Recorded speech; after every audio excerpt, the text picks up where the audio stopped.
Commercial vehicles might not be the most exciting topic, but there's one that stands out from the rest.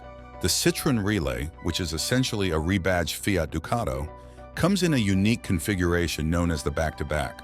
While it might seem like a random Photoshop project, it's actually a real thing that serves a purpose, especially for those keeping an eye on the budget. Don't miss out. Subscribe to our channel for daily videos and stay tuned for fresh content every day. Join us now. A Reddit user stumbled upon this unconventional setup on Citroën's UK commercial vehicle website. The idea behind the Relay back-to-back is to cut down on production and shipping costs.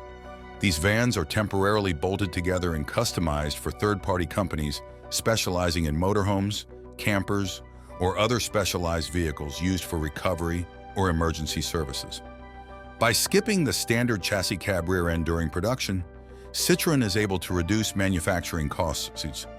Additionally, shipping expenses are minimized as the Relay back-to-back takes up less space compared to two separate Relay chassis cab commercial vehicles.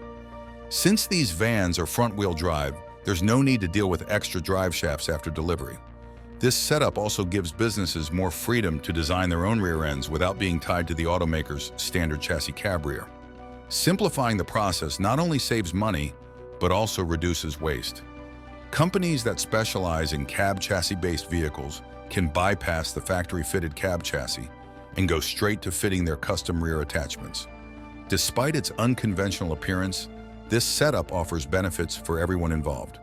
Further investigation reveals that another brand under the Stellantis umbrella, Peugeot, uses a similar approach with its Boxer back-to-back model. Naturally, these vehicles come with their own engines, gearboxes, VINs, and other essentials. Essentially, they're two vans temporarily joined together during transport.